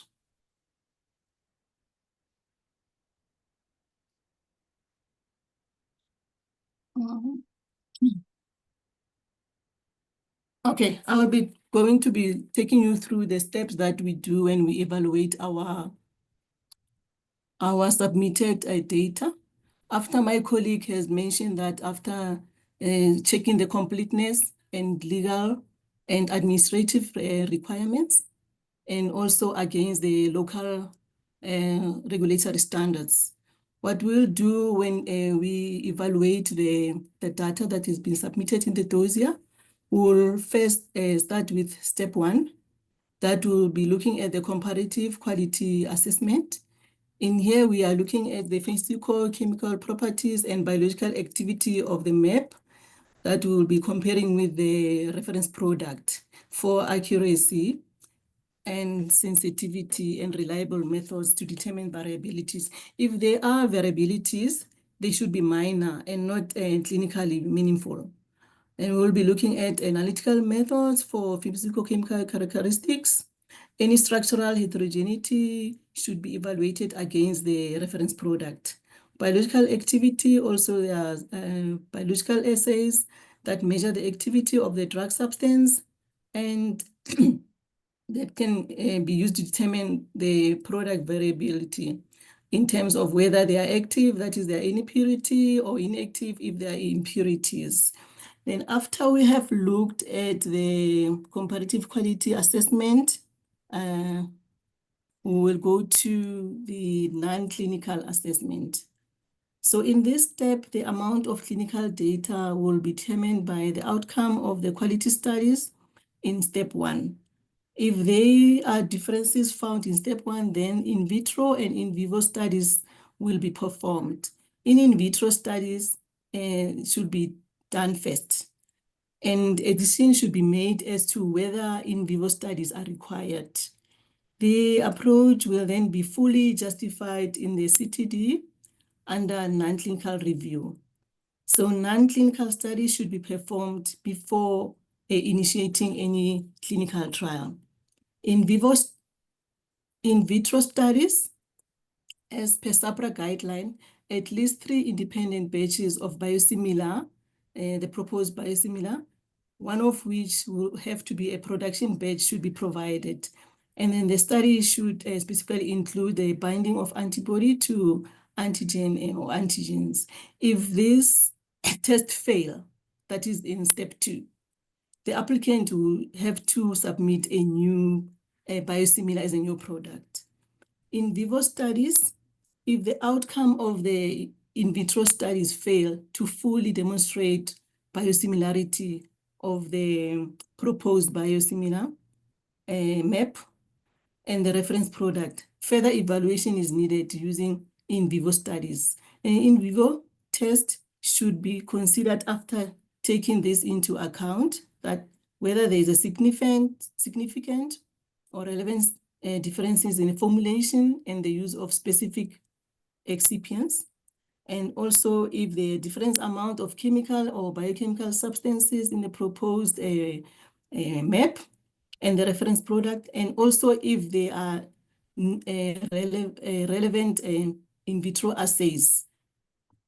If they are not, then it's not important. Okay, and then again, we're looking at the local tolerance studies, and then these are usually not required. But if there's a difference in the excipients that are used in the formulation and there is no evidence, enough evidence, then they'll need to be done. Then step 3, we'll be looking at clinical studies, look at the pharmacokinetic studies. The first step is to compare the PK properties of the proposed map and the reference product. Assays should be appropriate for the intended use and adequately validated. The sample size should be appropriate to prove equivalence. Parallel group studies are necessary for the long half-life maps, like I think in our case is infliximab, because of the potential immunogenicity. And the population should be healthy volunteers, homogeneous. And we must also check the design, whether they took into consideration the disease and patient characteristics like the age, the range, the PK parameters, area under the curve, Cmax, Tmax, and half-life. And another studies that need to be performed is pharmacodynamic studies. For the MAP, PD studies, 2 types of possible exits, depending on the availability of PD markers, one of which PK and PD can be combined together if the PD marker is available. If appropriate, define PD endpoints like confirmation of similar clinical efficacy through randomized comparative clinical trials should be conducted. To prove comparability, dose concentration, response relationship or time relationship should be established. Efficacy and safety studies, study design, it should be, we're gonna look at whether it's an adequately powered, randomized, parallel group, comparative clinical trial, preferably double-blind, with equivalent study design in accordance with current GCP. And when we do that, we have to also check whether the patients are not compromised. The patient should not be exposed to drugs unless clinically indicated and warranted. The demonstration of safety is in pivotal clinical studies is an important part, demonstrating comparability. The type, severity, and incident of adverse reaction could be compared, focusing on those that have documented for the reference products. And then also look at the immunogenicity assessment is important and should be evaluated on a comparative basis. And we should also note whether there are outcomes on loss of efficacy and resistance against further treatment. It may therefore not be advisable to include in the clinical trial group patients who have already been on the reference product. That we must also check. And then additional long-term immunogenicity and safety data are required as part of post-marketing authorization and should be thoroughly discussed in the risk management plan. Then we'll also look at the pharmacovigilance and risk management plan and how the safety will be monitored after registration of the medicine. And this should address occurrence of rare and potentially serious adverse events. Pharmacovigilance plan may include participation of existing patient registries or large population-based databases. And this must also be in the risk management plan. And then we were asked a question whether we will request reports from other agencies which approved this biosimilar, and we choose all of them. So our answer is yes, we will request access or document from other RAs, especially the ones that SAPRA is aligned with, like EMA, MRHA, FDA. And the reason of that could be that they've got experience in evaluating this monoclonal or biosimilar, and also that, again, they will have reviewed and maybe they've also identified some key issues, saving time and resources. And we also think, the other countries, we can also ask for information, because it said that this MAP is not like marketed like widely because of the cost. So the other countries will actually be looking at the safety, what they have collected, since it is like widely marketed. And also, again, maybe we can find some region-specific concerns. Thank you.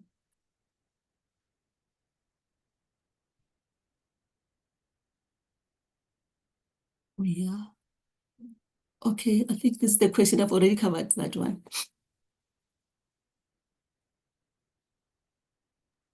Okay, so my name is Umpile, and I'm going to take us through clinical testing of biosimilar and the relevance. So basically, we just did a comparison of the two different patient groups, well, the testing groups, which is healthy volunteers versus your patient studies. So I'm going to start with your healthy volunteers. Generally, the objective of this these studies are to assess pharmacokinetic and pharmacodynamics to confirm that the biosimilar behaves similarly to the reference product in terms of the absorption, the distribution, metabolism, and excretion. This would generally be done in healthy volunteers so that we can minimize the variability of underlying diseases and ensure that if there are any differences that are observed, these are due to the drug itself and not to any patient-specific factors. These studies are generally like a single dose crossover studies, and they do non-immunogenicity assessments. And the main testing characteristics would be obviously your pharmacodynamic studies. They are generally your crossover or parallel studies, and your key focus would be your Cmax, your area under the curve, and your area under the curve. And essentially, this is the relevance of testing in healthy individuals, is that you want to sort of create a foundation that there is similarity in the drug's behavior before you move on to your patient trials. And you want to establish that there's comparability in the absence of disease-related variability, and you also want to reduce the extensive patient trials by confirming that the products that your biosimilar is indeed similar to your reference product in terms of your PK and PKD studies. And in terms of your clinical testing in patients, the main objective of this would be to evaluate your safety, your efficacy, and your immunogenicity of the biosimilar in its intended population. These is generally a larger population and there's generally a single dose. And the focus is more on the endpoints which are meaningful to demonstrate that the biosimilar works as well as the reference product. And the main testing characteristics of this section would be your clinical efficacy trials. These are often conducted as equivalence or non-inferiority trials to ensure that the biosimilar achieves comparable outcomes to the reference products. And the relevance of this section would be to confirm that the biosimilar maintains equivalent clinical efficacy and safety in a real world setting. And generally, it will also be about confirming concerns about immunogenicity in a long-term use. Okay, next slide, then, please. Thank you. Quickly interrupt. You have only 10 more minutes, including discussion, and we must close at 5 o'clock, South African Okay. time. All right. And with that said, looking at the UK MRHA's position on biosimilar clinical testing, they will still require a stepwise approach which looks at in-depth analysis of your chemical structure and function. They will still require non-clinical studies in animals and clinical studies in humans to support biosimilarity, and also clinical studies that focuses on your pharmacokinetics and pharmacodynamics and immunogenicity. But right now, their position is that a comparative clinical trial, a phase 3 clinical trial is not necessary if you are able to demonstrate biosimilarity from the other components mentioned above. Thank you. Thank you, Philip. And with regards to the next slide, we are also asked as to whether we might consider using reliance of UK-approved biosimilars. And in doing that, we tried to compare the requirements from SAPRA as well as UK MHRA in terms of quality, clinical and non-clinical data, risk management plan, as well as interchangeability. With regards to quality, SAPRA requires comprehensive comparability data to demonstrate the similarity to the reference product, which is also similar to the UK MHRA, which requires comparability in quality attributes as per EMA, biosimilars and guidelines. Non-clinical SAPRA requires that non-clinical studies for comparative toxicity and pharmacodynamics, but this is done on a case-to-case basis as far as SAPRA is concerned. The UK MHRA has a strong emphasis on in vitro studies to reduce reliance on in vivo animal model studies, and we felt they were a little bit more stringent than SAPRA. With regards to clinical, SAPRA requires clinical trials to demonstrate efficacy, safety, and immunogenicity, which is similar to UK MHRA, where clinical trials that demonstrate equivalence or non-inferiority in efficacy and safety are also required. With regards to risk management plan, SAPRA requires that the applicant must address South African specific population safety consent, and they require post-approval safety updates. Whereas in the UK, the risk management plan, it focuses on post-marketing vigilance, which is with stringent traceability and requirement, which we also felt in this case particular, they were even more stringent versus the South African, which were mainly South African specific. With regards to interchangeability, there was a similarity between SAPRA and UK MHRA with regards in the fact that the decisions are based on clinical evidence and it's at the discretion of the healthcare providers, that is in the South African perspective.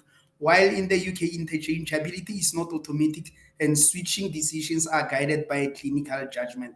So based on this consideration from these two regulatory authorities and on the two strong points that we felt about the UK MHRA, we felt that we will be able to use a UK evaluations. That is, we will be able to adopt a reliance approach. Thank you. Next slide. Good afternoon, everybody. This is Tertia speaking. We've got about 5.5 minutes left, and I'm going to try not to sound like M&M. So the question that we were asked is, in which cases do you think a patient study is essential? And when do you think a patient trial could be waived? Conducting a clinical trial is crucial when assessing a new anti-inflammatory monoclonal antibody biosimilar safety, efficacy, and immunogenicity against the original biologic or reference product. This is further required for complex biological products like monoclonal antibodies, where a minor change in the manufacturing process can result in different clinical outcomes.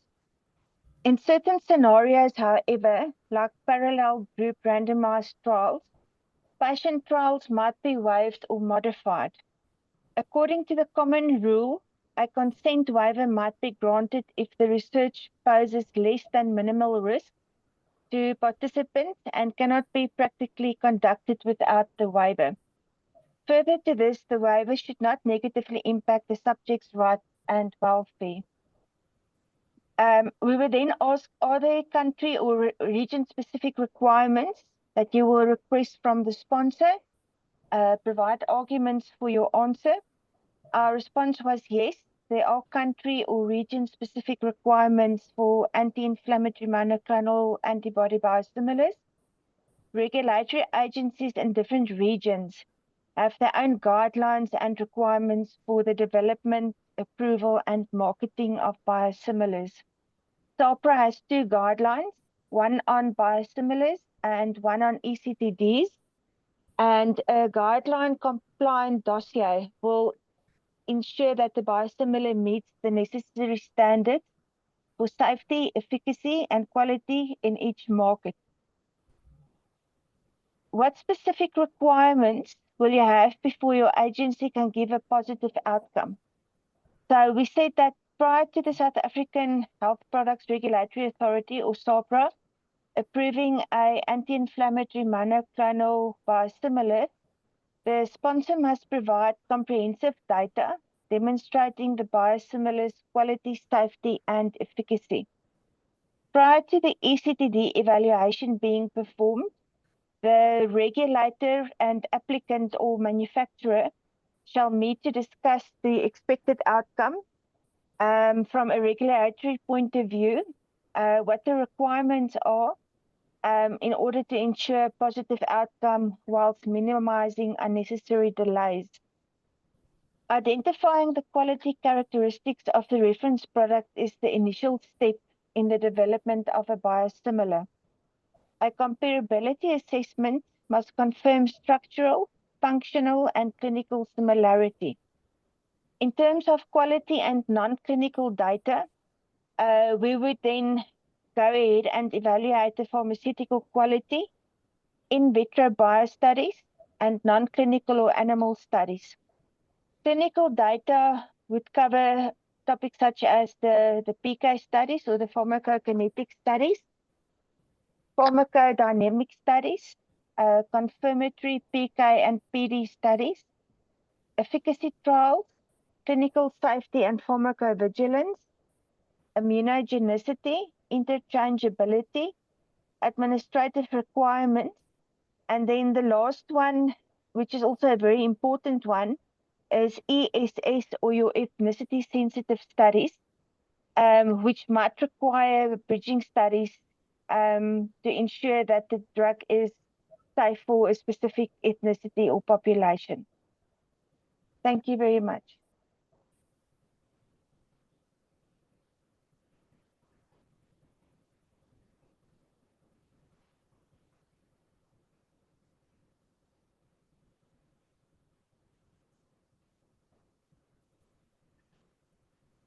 Okay, so that is there was a final question. Thank you very much for the question. So this is your presentation, is it? Yes, correct. Yes, it is. Okay, there was a final question in the task and the assignment. Sorry, yes. Apologies, yeah. So we were asked to summarize in one slide what we've learned from this case. And we've learned and learned to understand monoclonal antibodies and reference products. We've expanded our knowledge through articles and guidelines, evaluation of the monoclonal antibody biosimilars in a regulatory setting, and also the requirements when performing an evaluation on the biosimilars.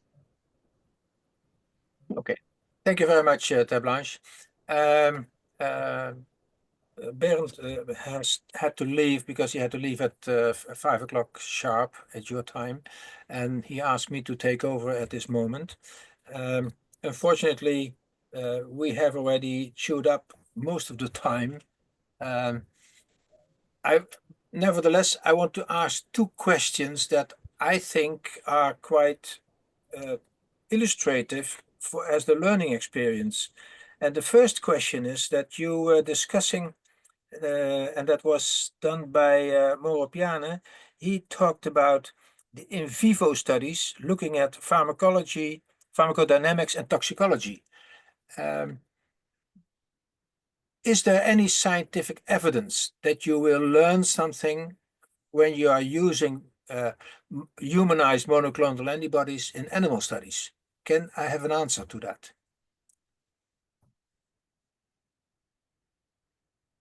Okay, can you repeat your question, sir? Did you understand the question? Can you repeat it? I'm having The a little question bit is, of well, you were difficulty. discussing the local regulatory standards for monoclonal antibodies and biosimilars, and you said, well, when you look at the non-clinical studies, there are two sections, an in vitro and in vivo, and the in vivo then is on pharmacodynamics and toxicology. So apparently, in these in vivo studies, you are looking at animal studies. And the question is, what do you think is the scientific evidence for using animal studies for doing this type of work? Do you think there's scientific basis for that? Okay, I think using animal studies, you can like derive values for your pharmacokinetics, and also to check whether it is like safe that it can be used in human. Okay, well, I have to disappoint you now. Most regulatory agencies, advanced regulatory agencies, have abandoned animal studies because they are actually cruel for animals and non-informative. And the reason is quite simple, because you're talking about human proteins that you are administering to animals, usually mice, rats, rabbits, etc. And they will just die from immunogenetic effects. So I think you should have a look again at your local requirements, whether this is justified or not.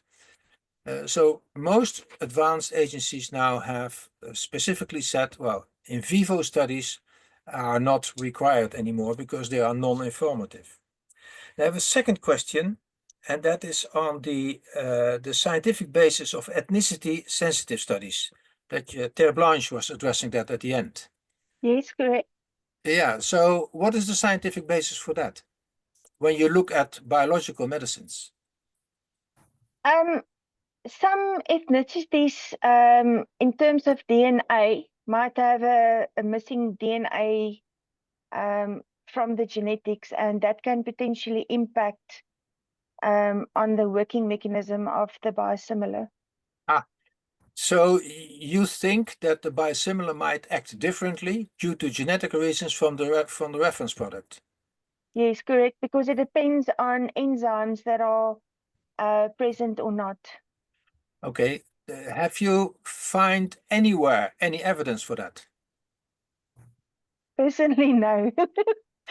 So then again, the question, what is the scientific rationale for this requirement? If you have not find any evidence. Or to reverse the question, have these questions been asked for the reference product? Did you look at that? Maybe it's interesting for the group, but maybe for all students, to look at whether for reference products, this kind of studies have been performed. And if they have been performed and there is no indication for ethnic sensitivity differences, would it then be justified to ask the question for the biosimilar? Terre Blanche, what would be your, let's say, your reasonable approach, apart from what SAFRA is requiring?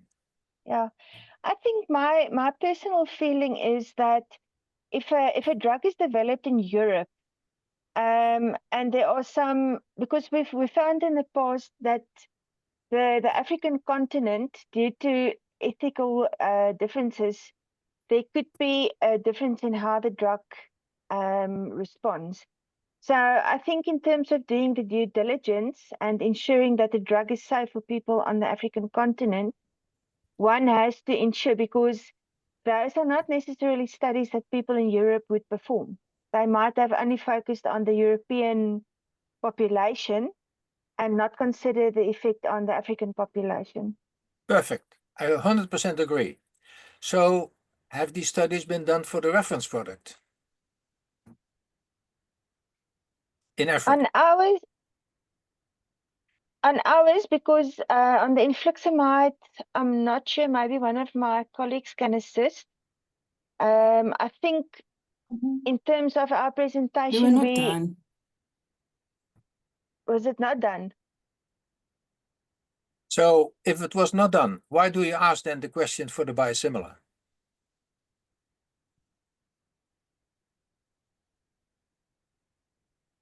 Because again, I'm not convinced that they might have performed this for the reference product, because the focus was potentially not Africa but Europe.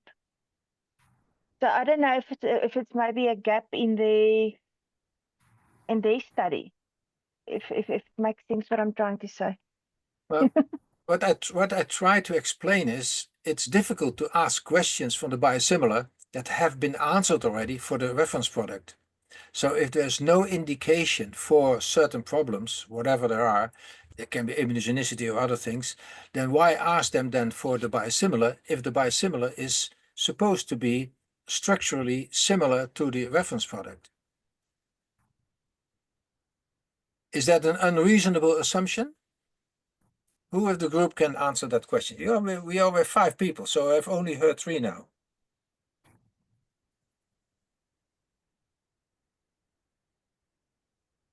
Yeah, okay. I can try and answer this one, because when we read one of the articles, it's saying these studies were actually performed in Caucasian, but not in like African countries. So we will not find that information in the originator.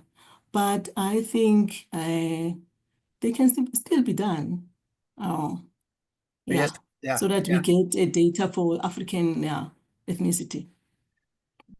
Yeah, but if you are going to ask these questions as a pre-registration requirement, companies will just not submit the files because they say, We well, will ask, sorry, we will ask them to as one of the post-marketing studies that can be done.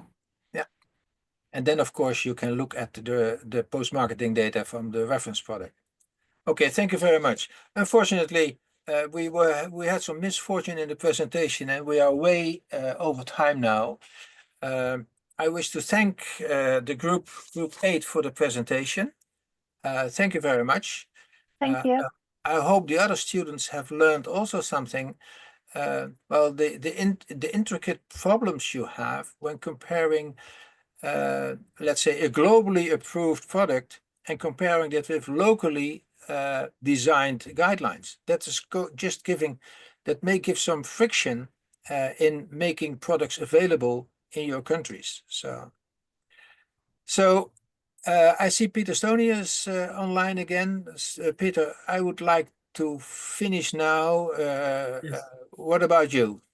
I would like to finish too. So let's finish. We'll meet again for the second session in a few days' time, on the 30th, I think. In a week time. In a week time, yes, that's right. Okay. Thank you very much all for your contribution, and I wish you a nice day. And I hope you found this this whole afternoon a nice learning experience, because we have learned a lot, I think. Yeah, absolutely. Congratulations to everybody who's presented and discussed. Thank you very much. Thank you very much. Bye-bye. Thank you. Bye-bye.